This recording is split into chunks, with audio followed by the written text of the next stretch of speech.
akan ngajejeleh. Apa ngajejeleh itu? Ngajejeleh kaumna gitu. Kaumna ngajejeleh kepada beliau. Menghina-hina gitu ya. Mencibir.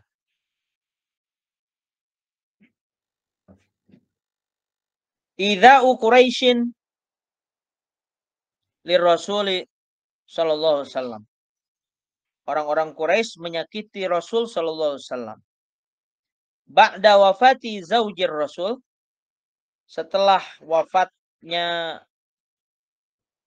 istri Rasul, wa ammihi dan pamannya, akhadhat Quraisyun, maka orang-orang Quraisy ini mulai tu'dzir Rasul, mengintimidasi Rasul sallallahu alaihi wasallam.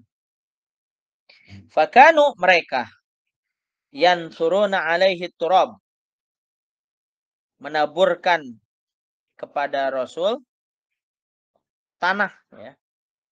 Wa yad'una awsakhal hayawan, dan meletakkan kotoran-kotoran hewan alaihi kepada Rasulullah sallallahu alaihi wasallam fi sholatihi, pada saat sholat. Abu Jahal yang perilakunya. Rasulullah sedang sujud, kemudian bagian belakang punggungnya itu ditaburi oleh kotoran onta ya. Kotoran onta. Wa ta'allaqu bihi marratan. Kemudian mereka menggantungkan. Suatu kali waqalu lahu, mereka mengatakan, antal ladzi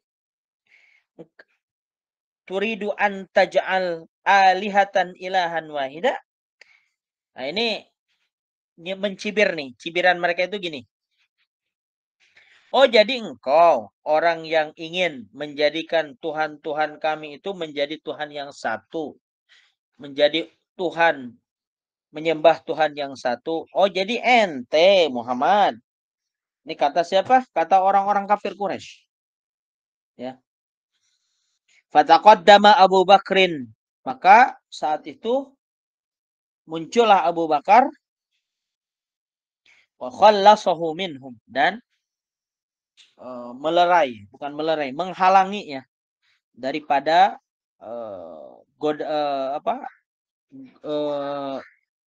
sikap-sikap yang menyakitkan dari kalangan Quraisy, kafir Quraisy. Wa qala lahum, Abu Bakar berkata kepada orang Quraisy, ataqtuluna rajulan ayyakula rabbi Allah?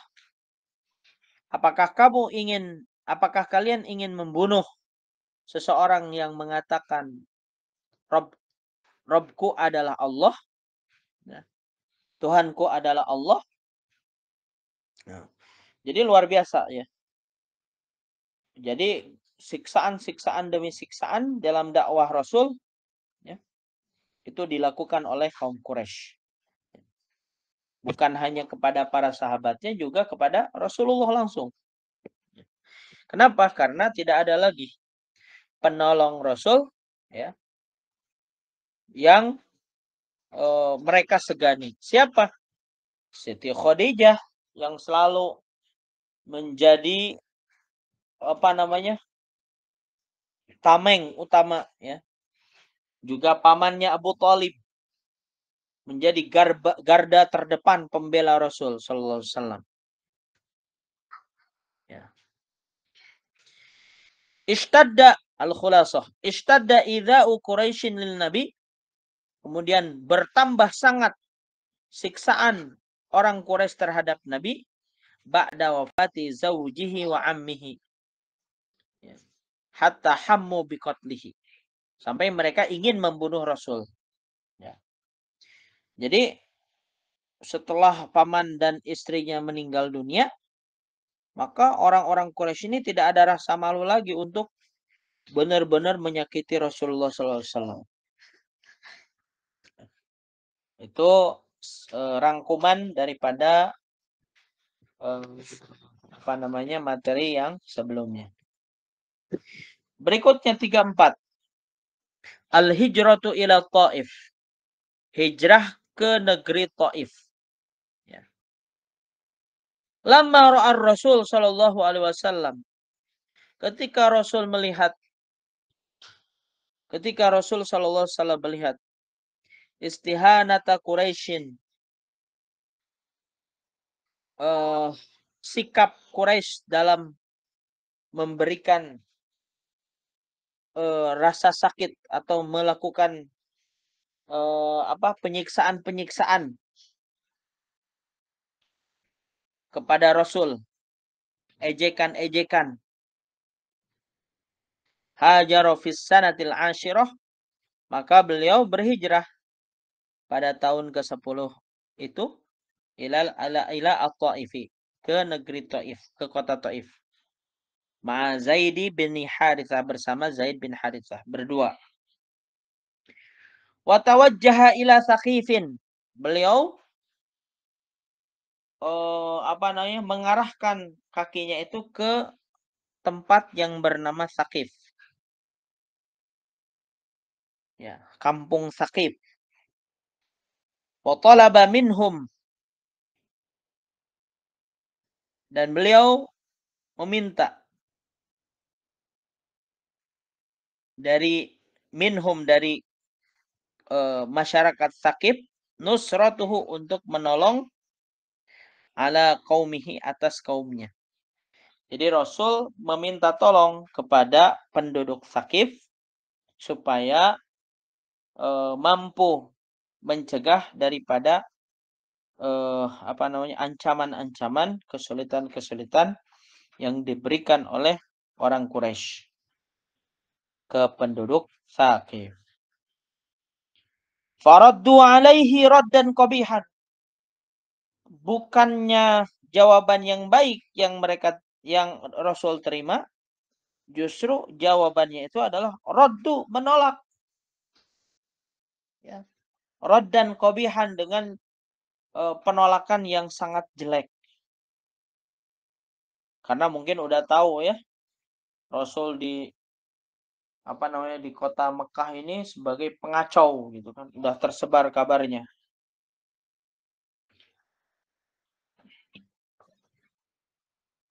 Wa amaru, mereka memerintahkan sufaha'ahum, orang yang bodoh di antara mereka, wa abidahum, dan hamba-hamba mereka, yasubbunahu, untuk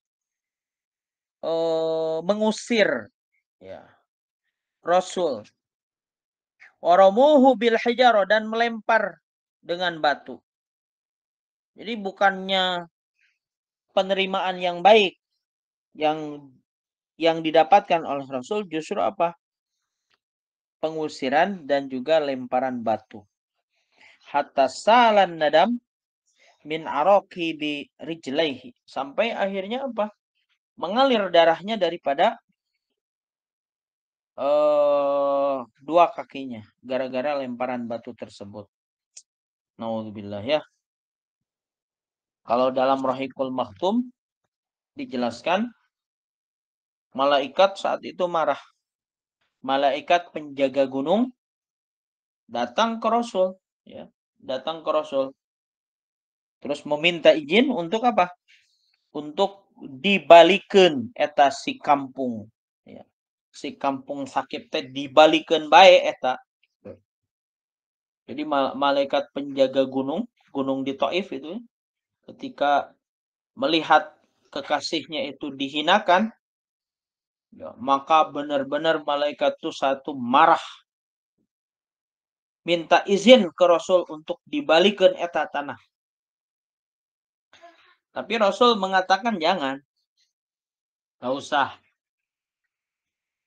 Beliau mengatakan begini, justru aku ingin di antara mereka juga keturunannya nanti itu kenal dengan Allah. Oh, luar biasa.